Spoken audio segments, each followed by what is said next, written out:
very, fast-growing industry and a valuable sector, and it contributes significantly to Australian economy, about 2.5%. And total tourism expenditure increased 5% each year. So first, we will look at wildlife, forest, and marine ocean. In Australia, there are a lot of national parks, which includes the vast area of forest with a biodiversity. And when you visit this national park, you can enjoy a lot of adventure with a lot of activities. First, we will start at Kimberley National Park. Kimberley National Park, and this park is in Western Australia.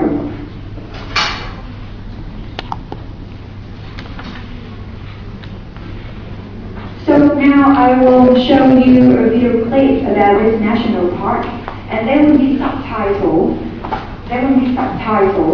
So you can enjoy, the scenery and also the adventure in Kimberley National Park in Western Australia.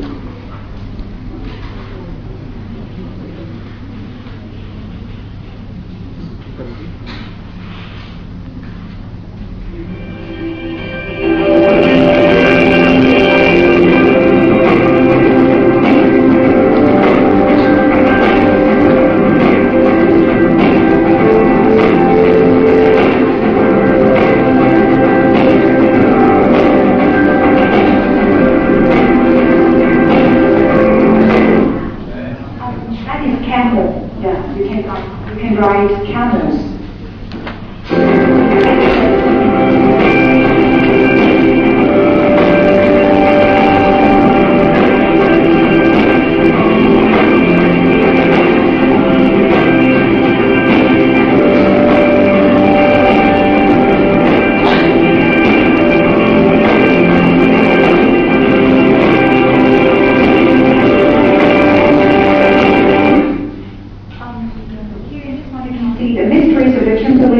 Thousands of generations to unravel. Unravel is a reveal. Tức là để có thể hé lộ, có thể hiểu được, khám phá hết được nó thì take thousands of generations to unravel.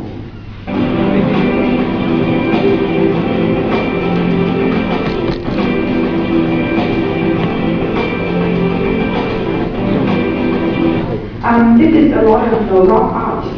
We call this one rock art, and this is the,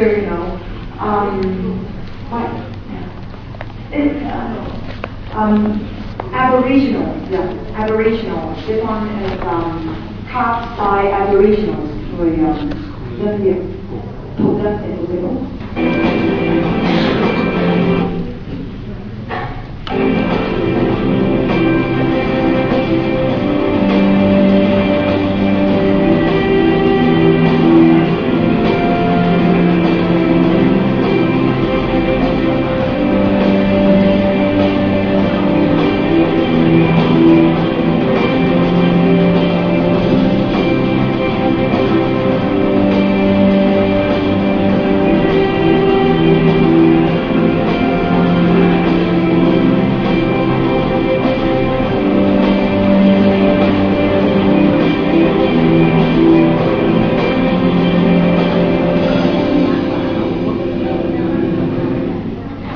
You can see a lot of clips like this. There's nothing like Australia, the slogan of Australian tourism.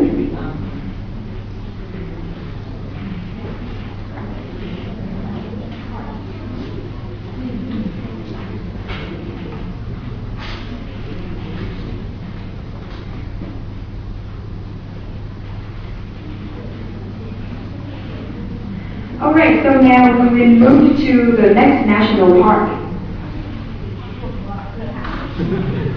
That is Kakadu National Park. I love this one for my students.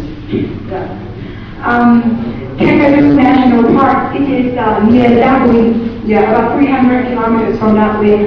And it is the largest park in Aussie, in Australia. It is also a World Heritage. So what you can do in Kakadu National Park, it's also kind of similar to Kimberley National Park. The first thing is that you can enjoy a lot of cultural and natural values, and you can understand their Aboriginal culture and also the diverse and abundant wildlife here. In this one, you can see the deep connection between the Aboriginals and the land with a very long tradition. And in this one is the rock art, and they are kind of 1,000 years, and we call this one a kind of X-ray rock art. They just carved the bone, the skeleton of different kind of animals on the rock, and we call that one as X-ray rock art. Yeah. And when you are here, you can also can watch many different kind of birds, and also go fishing and see saltwater crocodiles. One of the kind of really dangerous, the most dangerous crocodile in the world.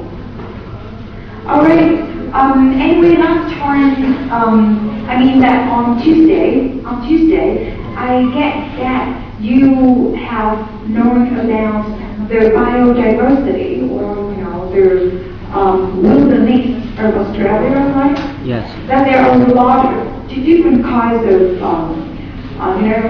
creatures or animals and plants which are unique to Australia, right? Yeah.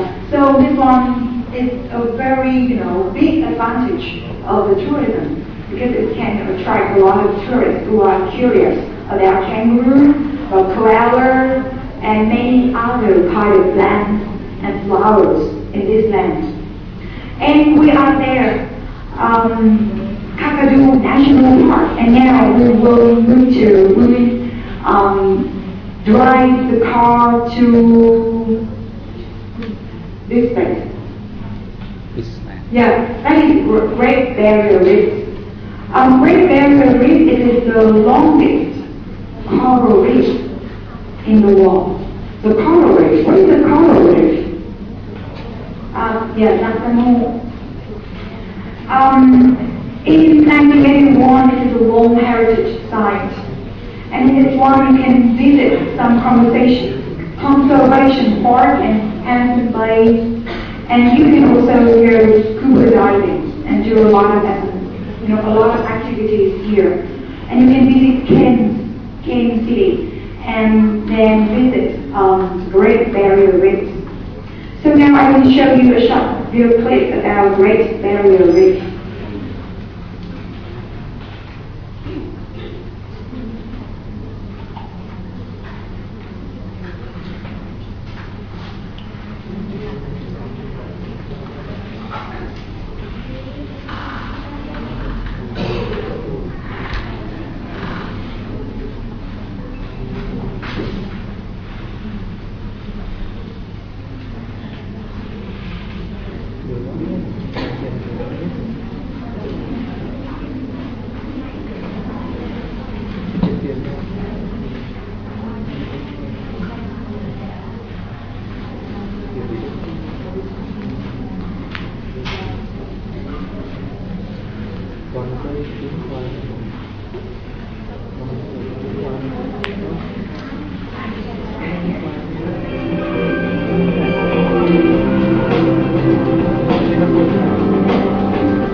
It is the marine playground, the world's largest reef system. It is one of the must-see destinations when you go to Australia.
It seems that I am promoting Australian tourism, right?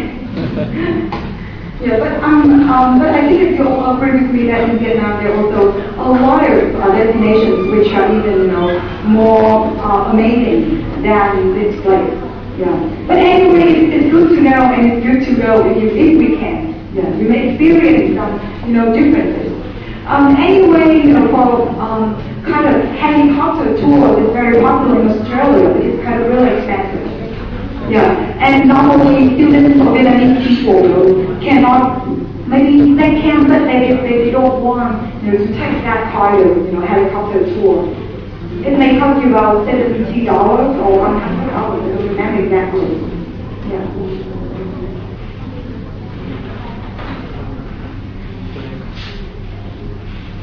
All right, so we just go through 3 places.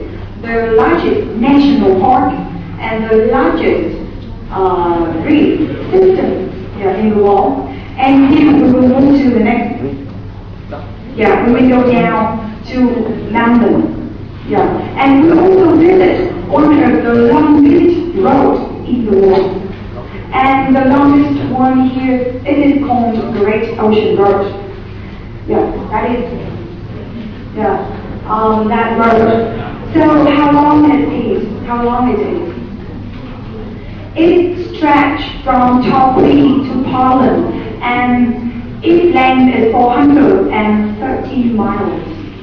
And on the way, from Torquay to Portland, you can also visit. You can, explore some small, kind of national park, some small forest, and enjoy the magnificent scenery of Long Art Gorge of Tel Abyssal. Tel Abyssal. This one is the most popular destination in London. It is a mercy destination. Tel Abyssal. What are they? They are just Abyssal. This one is called Abyssal. And there are 12 of them which are located, on the coast. And it looks, really spectacular and breathtaking. And this one, the couple is enjoying the scenery. Yeah, this one is the lookout.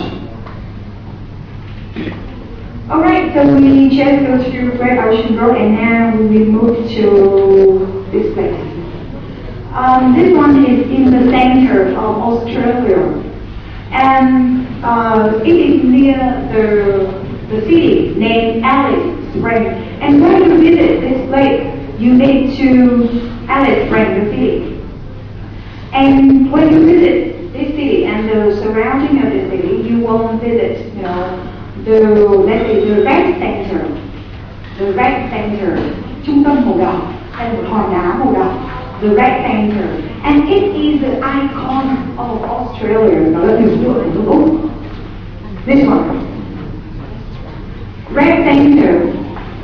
That is the iconic monolith.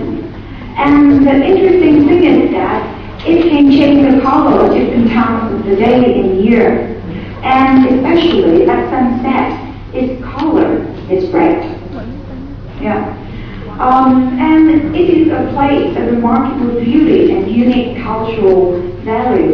The cultural value here is closely related to the Aboriginal values, how they connect to the land. And this is called, Uluru, this rock, this center, which is the iconic monolith. It is somewhat like, the Stonehenge in the UK. Nếu ở UK mình có Stonehenge, nó là một cái biểu tượng từ thời kỳ cổ đại ở nước Anh, thì ở Úc chính Uluru là hòn đá thì nó thể hiện cái lịch sử lâu dài của Úc, nó thể hiện sự gắn kết với giữa con người, và đây là người thổ dân với cả mảnh đất này trong khoảng hàng chục ngàn năm. Yeah. So you can imagine or try to refer it to as, something as Stonehenge. Uluru, or it is called as rock. Okay, so do you want to watch any other video clip, or is it okay? Do you want to watch more or move? We can move on. Watch, alright.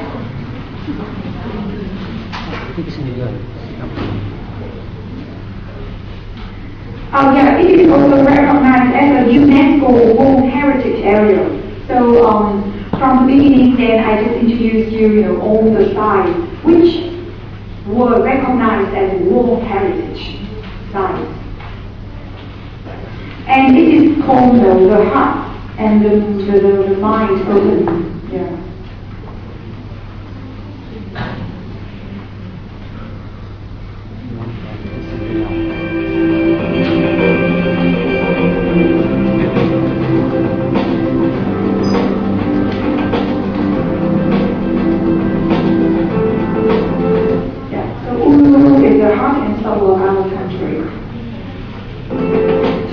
Gọi là red center, là trung tâm.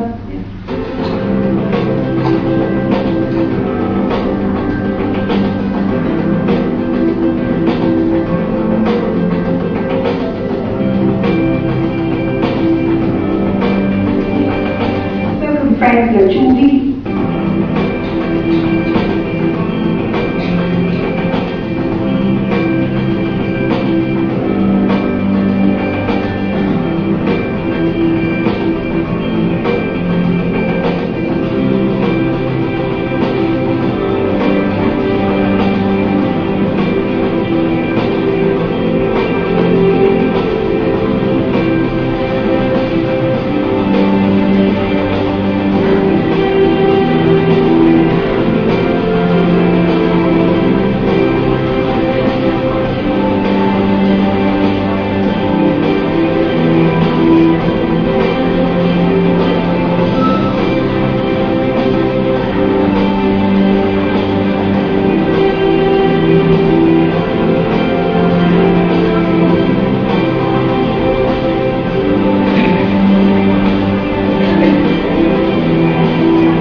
And now we go to say goodbye to the national park, the landscape, and a lot of things about Aboriginal. We will go to the modern life city, and festival.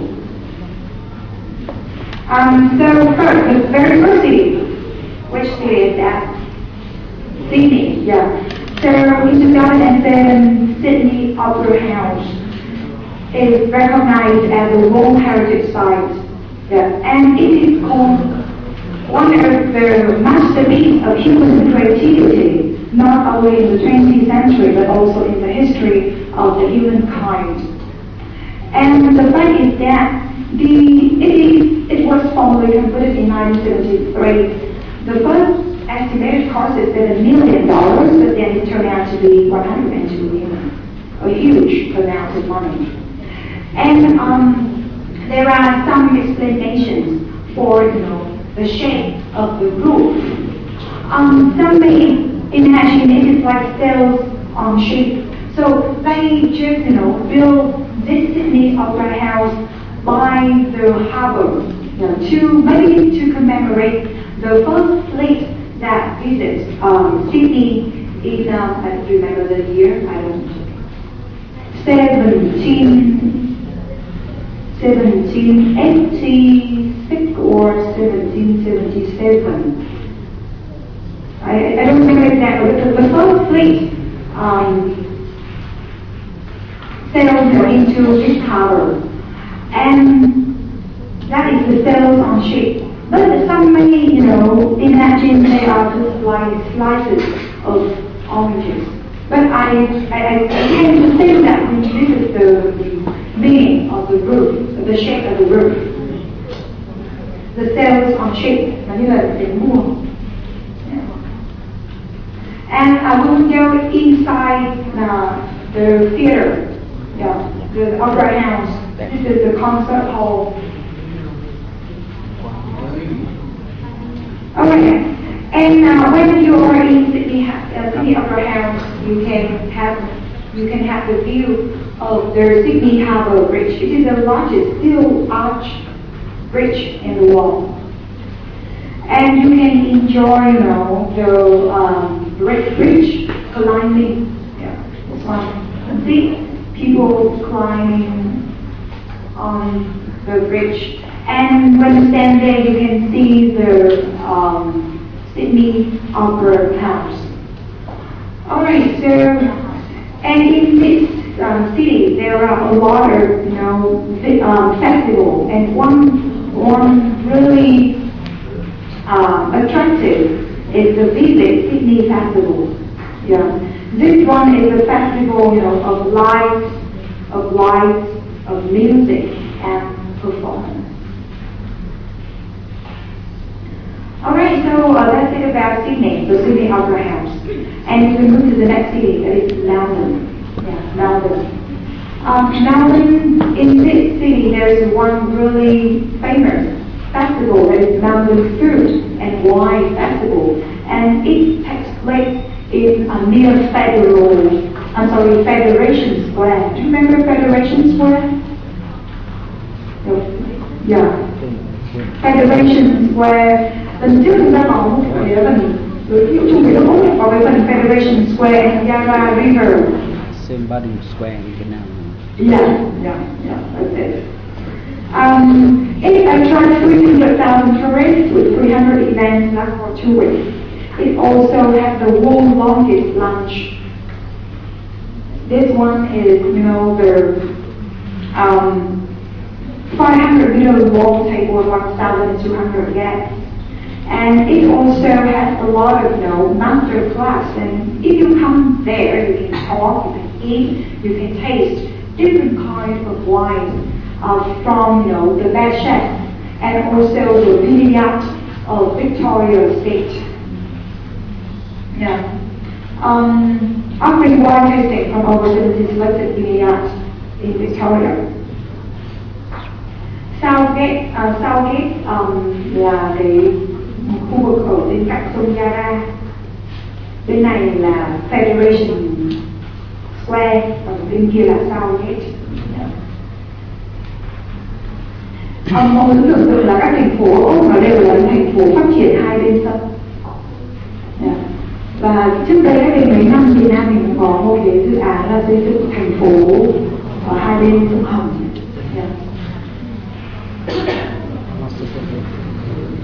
Alright, so now we move to the next city, that is Brisbane. Have you ever heard about Brisbane before? Have you ever?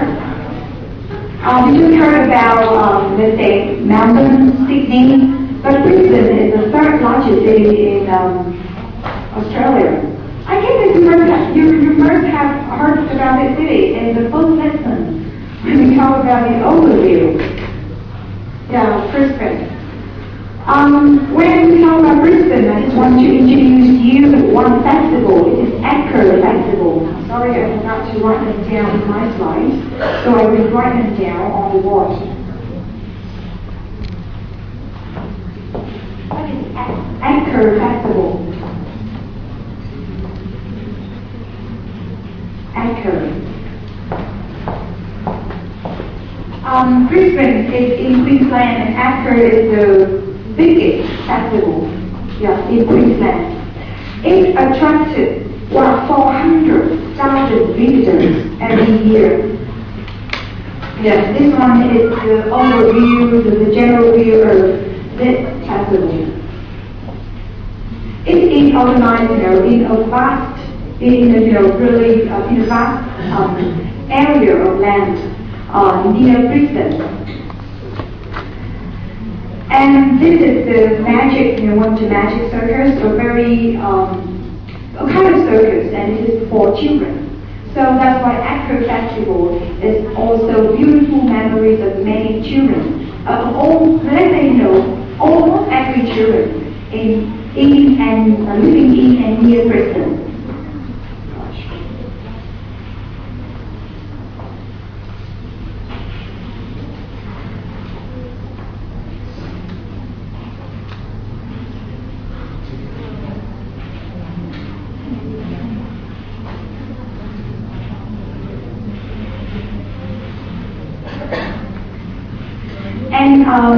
in this one, this is called, a festival that brings countries to the cities.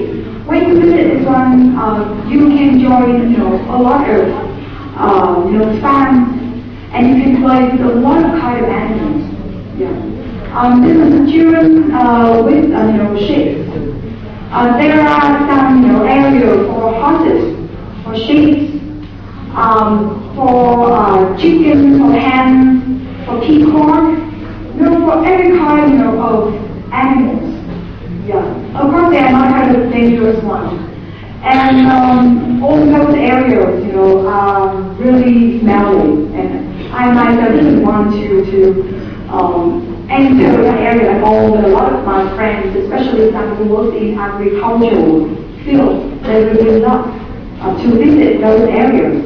And it is a very good way, for urban children to learn about the rural area, learn about living with the nature, living in harmony with the other kind of animals. Yeah. So this is called kind of, they bring the countries to the cities. And